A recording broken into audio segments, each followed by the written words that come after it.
Alright, new player's guide to the Knights Templar part 2. So you haven't seen part 1, you might want to first. That's just a quick how-to of the build.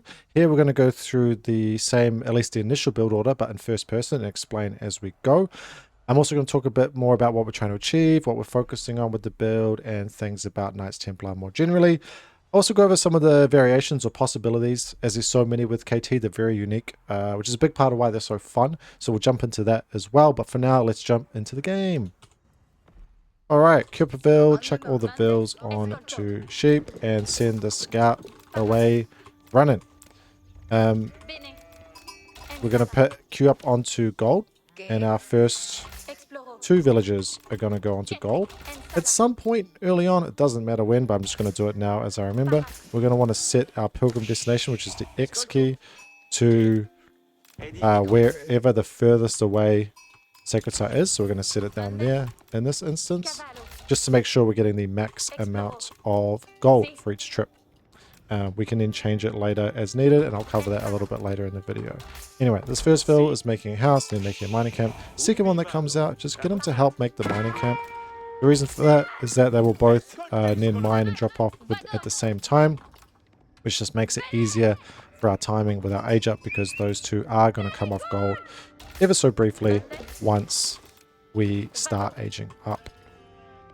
So in this case, the age up is very simple, but there's a little bit that we do early on that it is kind of important that you get the right timings for.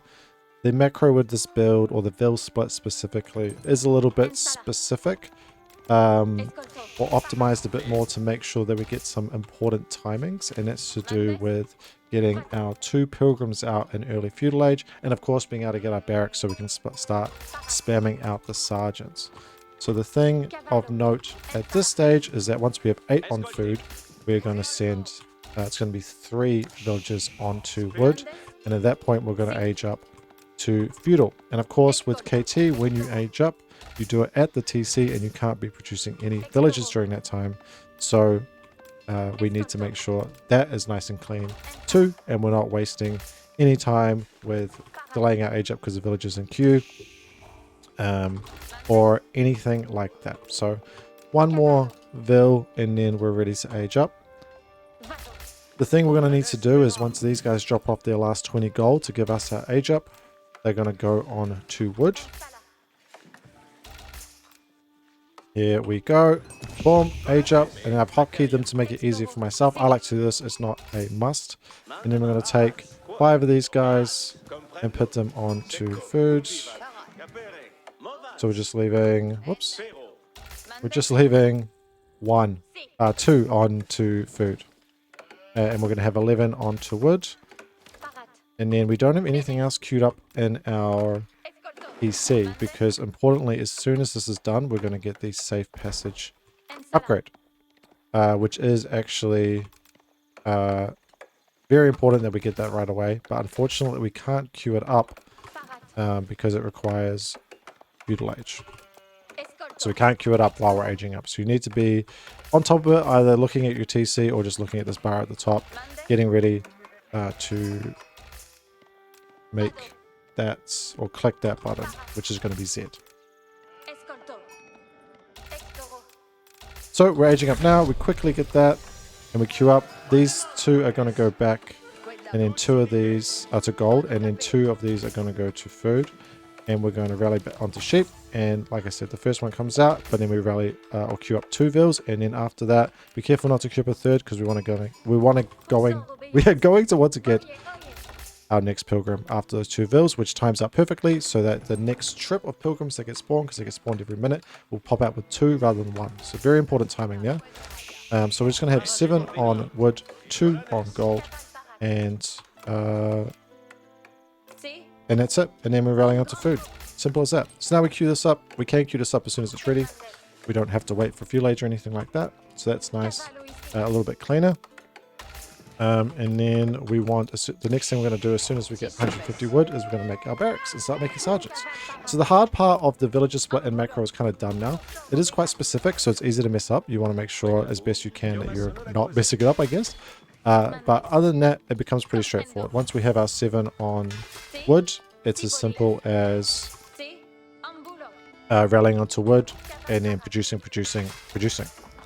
And we're going to do that behind or on 2 barracks to start with, and then we can sort of change things up from there as we need. But the 2 barracks is going to be the case most of the time.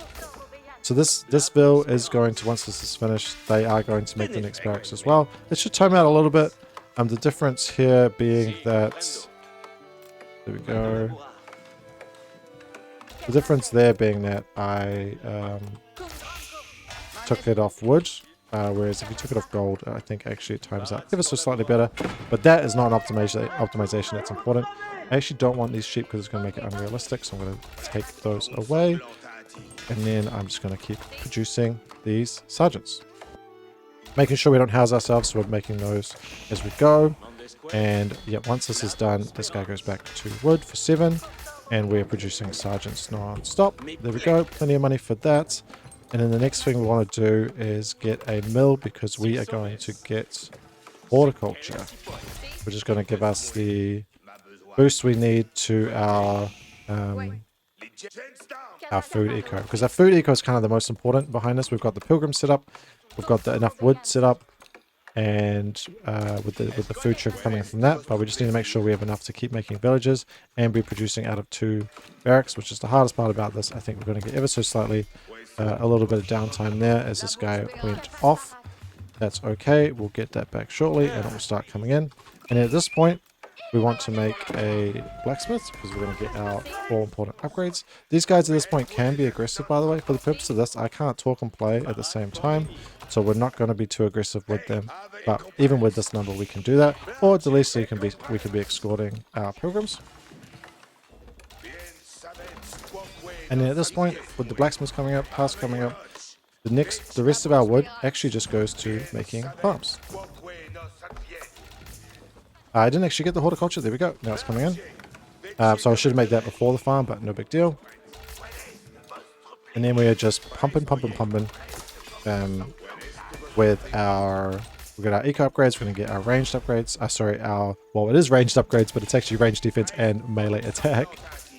Because sergeants benefit from melee attack, not from ranged attack, even though they have a ranged attack.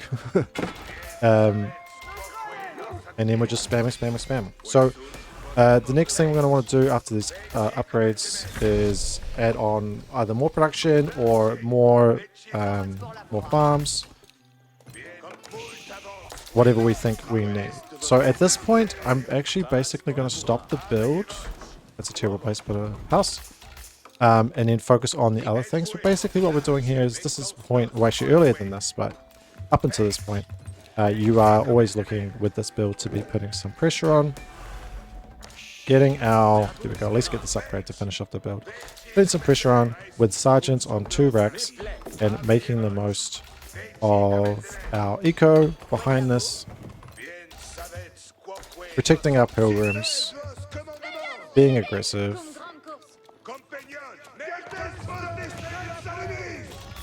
and making the most of the Knights Templar. Now from here, there's so many different things you can do.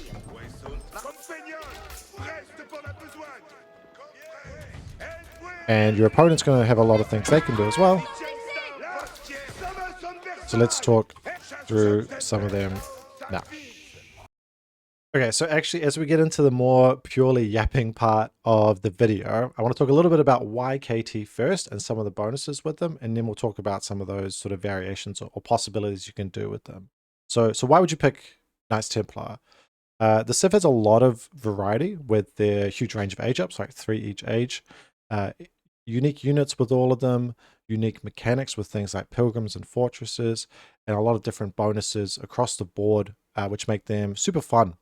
They're really fun in the feudal age with this sort of build, but they get even more interesting or enjoyable when you get into Castile age, particularly mid Castile age, when you've got forts up everywhere and half a dozen pilgrims running across the map generating you a fortune every time they touch the sacred site. It's just really satisfying way to play, where you're not stuck in your base, but you're still sort of playing a more sort of progressive gameplay with a lot of uniqueness. I really enjoy that aspect of it, even though I generally like aggressive civs. Now, even though KT at the minute, at least in March 2026 making this, the civ feels quite weak, especially their economy, they're still a blast to play with. And I think that's really high praise for the civ and how well they're designed. This build tries to make the most of some of that, so some of their uniqueness, even for new players with, you know, using sergeants in the Antioch age up, and then also potentially going into castle behind it, and getting even more unique stuff.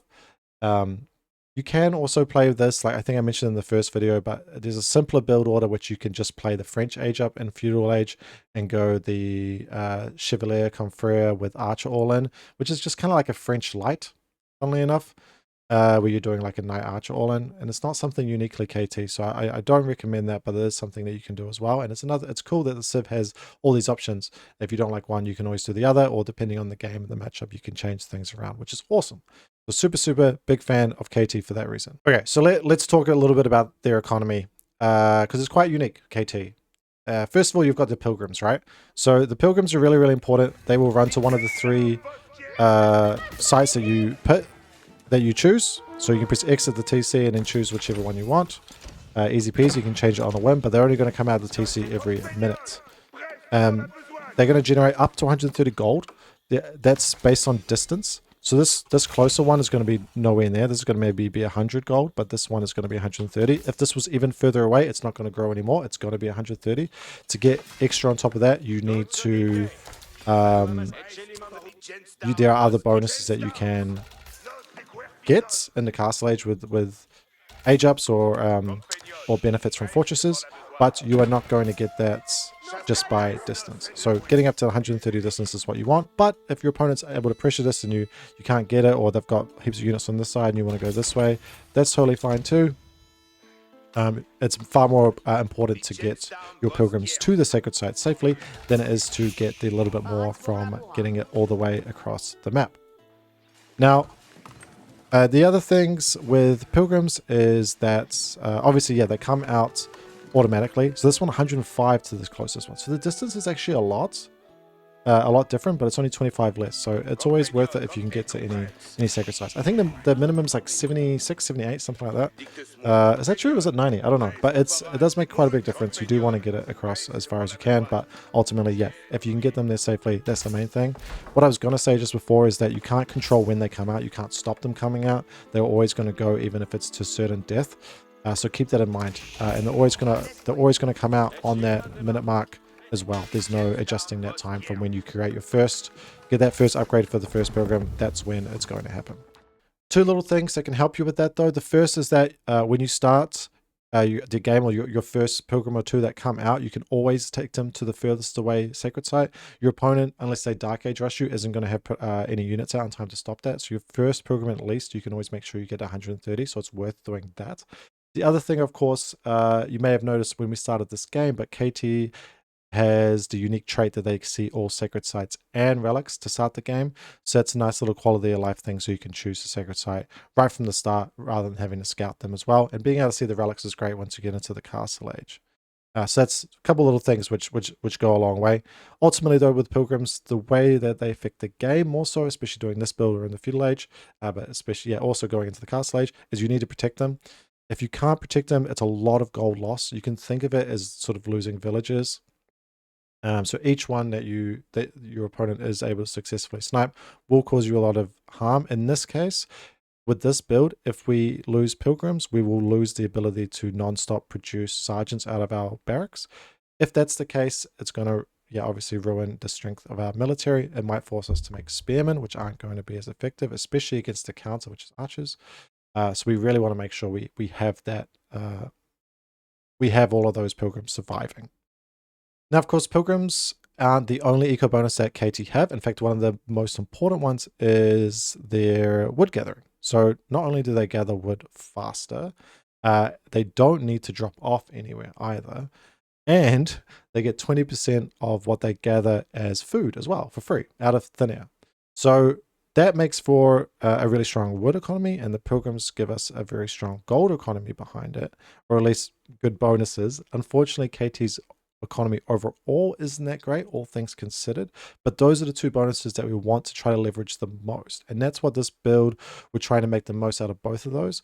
Often what you see with people is they go 2TC to leverage the wood bonus, but with this build we are able to use the gold and be aggressive to protect the gold and use the gold with sergeants. So we're spending that extra that we get from pilgrims for free that we didn't have to invest in villages for. And the constant wood that we get by allowing us to have more villagers on wood, we get that extra or extra bonus wood gathering and the extra food. And we can turn that wood, we've got to make use of it somehow. And a good way to do that is to turn it into farms with horticulture as well. Means that we can have a nice, safe and slow farm transition so that we're not going to be able to be countered or raided. If we go up to Castle Age, we've got a nice, safe food economy, which is one of the big dangers if you go up to Castle Age. And it means that we are, nice and safe in our base, and we've always got that food. We're not going to reach a point where it's like, oh shit, we're out of food. Now we've got to go out and find something, and it's a huge delay, and there's this potential to lose a game that way.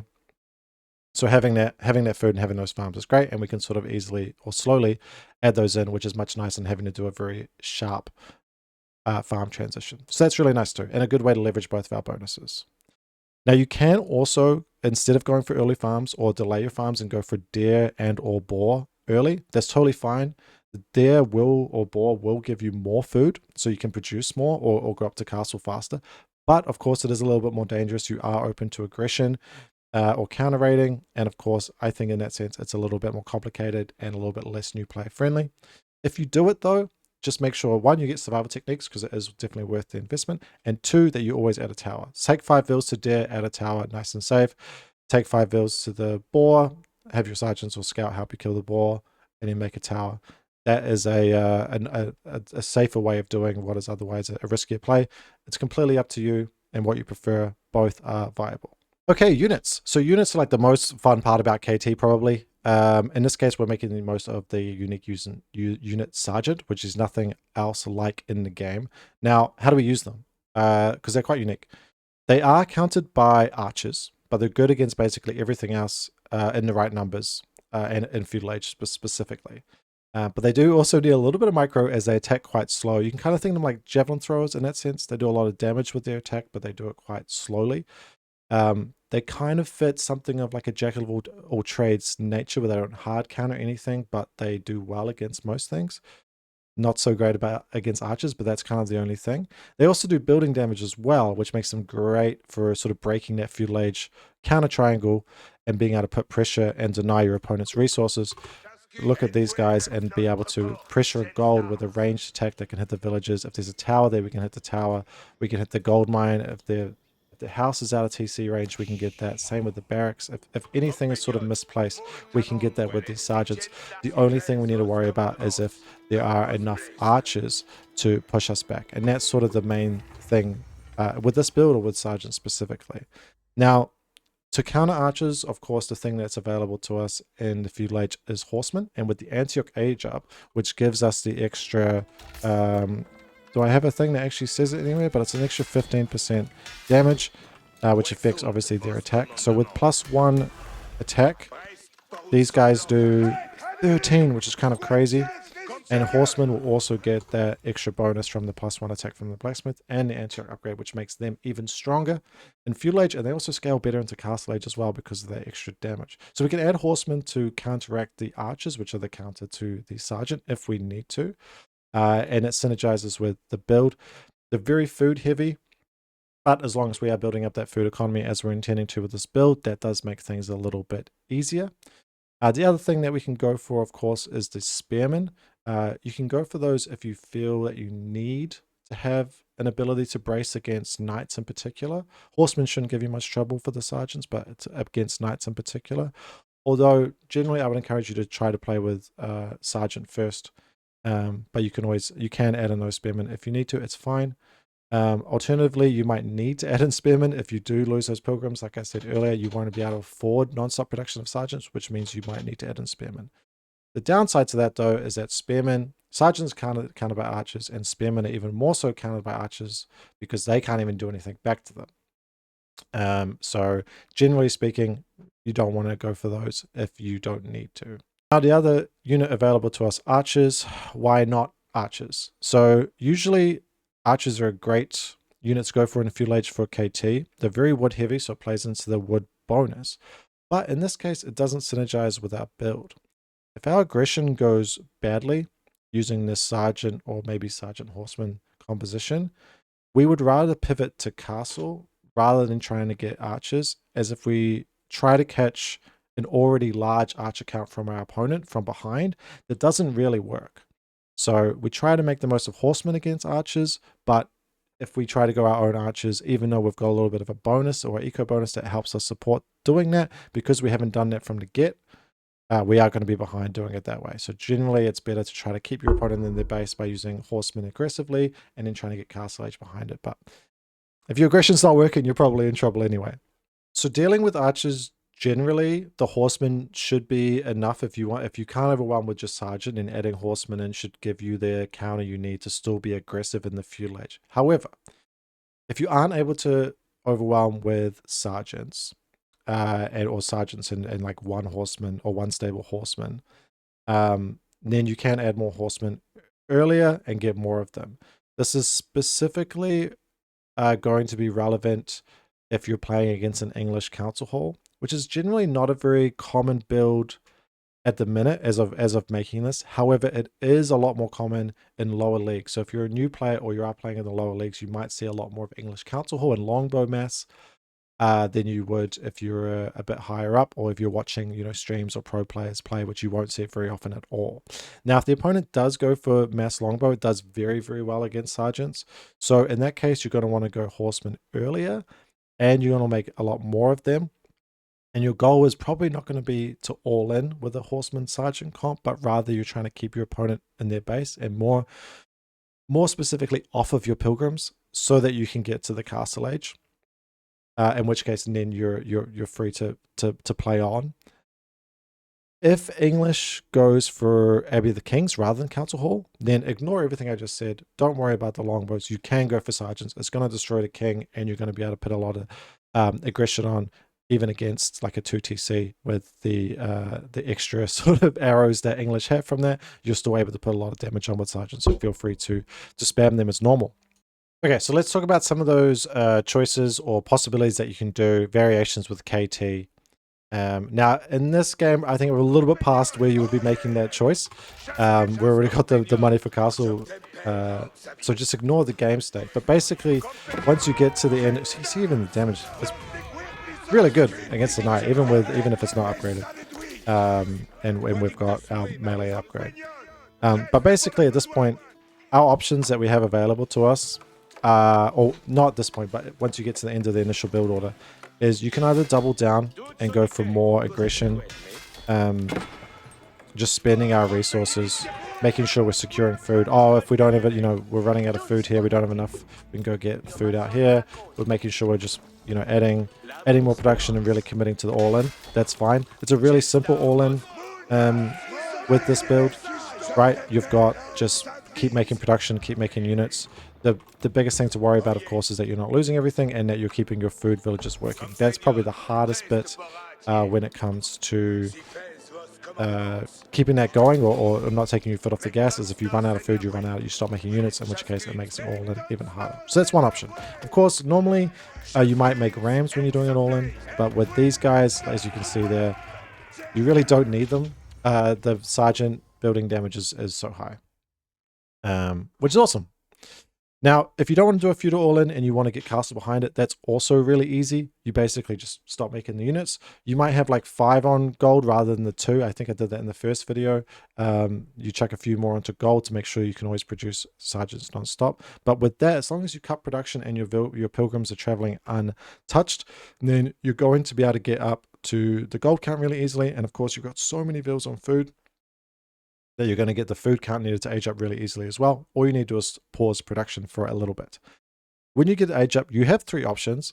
They're all viable based on different situations, but I would recommend normally Angevin Empire is the right one to go for. This is the one that gives you the heavy spears and the extra fortress health. The reason for this is that it synergizes really well with what we have and what we're going for with the Antioch, but also and having sergeants.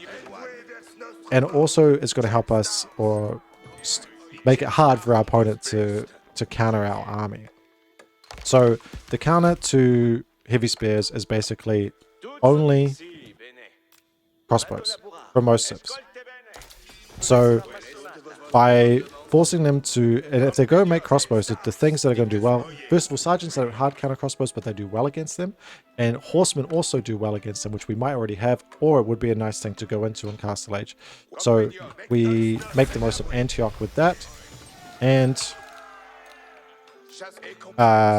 we sort of help with the, so we're only making melee units, which helps with Antioch, and we can sort of counter the counter to counter, make it hard for our opponent to deal with us. That's so the heavy spearman, sergeant comp, and maybe some horsemen as well. It's really, really good in that early Castile Age, and then you can sort of go into whatever it is as you get into mid castle. That's fine. I won't go too much into detail there, but that's a good way to start the Castile Age. It's heavy spearmen plus sergeants, maybe some horsemen if you have them, and that goes for a strong early Castle Age comp. And then behind that, you can go for relics if you want. And then a bit later on, you can even go on to the stone and start adding on fortresses to sort of secure up your side of the map, which again, those fortresses are tankier due to the Angevin age up, which I think is sort of one of the most fun parts of KT and the parts of the game where you get to play into those fortresses and secure up your pilgrims and just have insane gold economy while making awesome units and being able to play sort of defensively, but also taking map control. It's a really, really fun way to play the game, I think. Going back to the early castle though, one thing you might be tempted to go for is the Templar brothers. So it's a knight replacement that KT have. They're a little bit harder to go for in early castle because their gold cost is so high. Let me make, I think it's they have more health and more damage, so they're really strong, but they also have a really high gold cost, which means when you're transitioning to castle, you don't have a lot of gold. And you want to spend on all these upgrades, especially upgrading your sergeants, maybe your horsemen as well.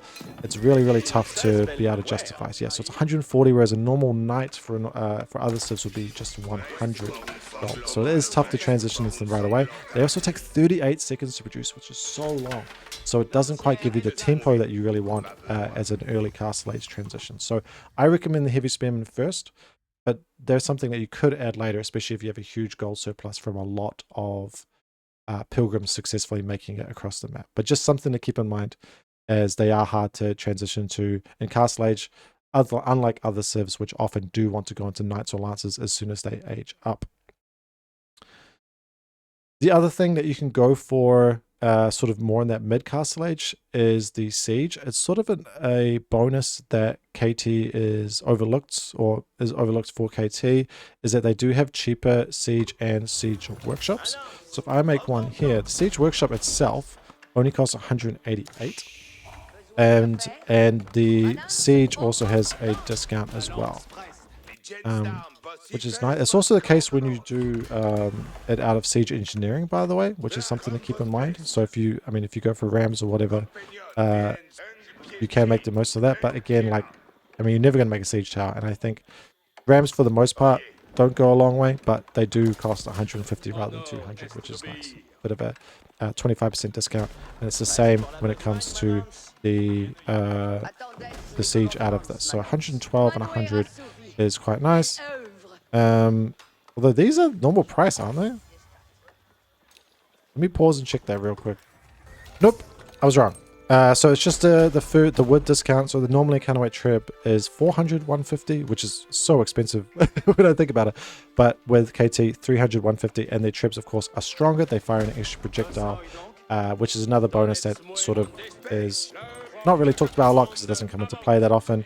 And that actually goes also for the tribs on top of the fortresses that you get as emplacements with KT, which is really cool. So not necessarily going to be the most useful perk in the world, but something to keep in mind, particularly as the game sort of extends. So you see two. Pretty cool. Now, the other two age ups, which unfortunately I can't see here, sorry about that, but the other two age ups for Castile Age are Genoa and Castile. They are situational, like I said before. The Genoa one gives you access to the Genoese crossbowman, which I don't think are particularly that useful in Castile Age, or at least niche, and I wouldn't recommend them to new players to find that niche. But the age up otherwise does give you more gold for your Pilgrims going to sacred sites, which is a great bonus. Now, if you have a sacred site that's like really easy to protect, say like for whatever reason a map spawn gave us one tucked away in this corner, then you might go for that and then just wall this off and then really emphasize on trying to keep that safe and make the most of that eco bonus. That's fine. It's a bit niche, but you don't get heavy spearmen, but that would be valid. The other one is the Castile age up, which gives you you can fight around, you get a bonus. It's kind of like having a curl tie. You get healing and damage around sacred sites, and you get access to the genitors. Generally speaking, again, it's very niche, but generally speaking, I wouldn't recommend that. The genitors can be good against things like Roos Horse Archer Mass, but they're hard to use. They're very micro-intensive, kind of like Javelin Throwers or Sergeants as well, but I think even harder because they're otherwise really useless. And the fighting around sacred sites is also very niche because you need to be doing that to get the bonus. So on a map like Gorge, where there's kind of like a sacred site in the middle between your bases, and you're always going to go up and down the guts like that, maybe. But for the most part, I wouldn't recommend it. I think generally, if you're ever unsure, just go for Angevin and go for this. The heavy spearmen are always going to be useful. At the very least, they're always going to force your opponent into crossbows or crossbow equivalent, which is going to give you a lot of value. Cool. Yeah, so it's awesome though that all three of the castle age ups are viable and have their uses. Similarly, that all three of the feudal age ups are viable too. In this case, we're doing a very specific build that makes the use of Antioch. But if you weren't going for sergeants, there's actually nothing that stops you going from the Hospitaller one, as that's quite useful. And similarly, you can, like I mentioned, you can go for that French sort of Chevalier plus Arch all-in, which is very viable, or you could just use it for the perks of the extra gold discount. So they're all six of those age ups are very viable. Imperial Age is a little bit different, where I think generally people are going for Poland to get the Schlachter cavalry because they're still so strong. But especially for a new player, don't worry so much about Imperial Age. If you are going to go Imperial Age, I would recommend, just go Poland and then just mass the Schlachter cavalry. They're just incredibly strong and you don't really need anything else as long as you have the economy to support them. But that's neither here nor there. Overall, though, this, like I've mentioned before, the Civ is quite weak. The best build, the general consensus of best build with KT is to go 2TC and then slowly get castle, and then you can play with a stronger eco. I don't really think that matters so much for newer players or players in low leagues or new to KT.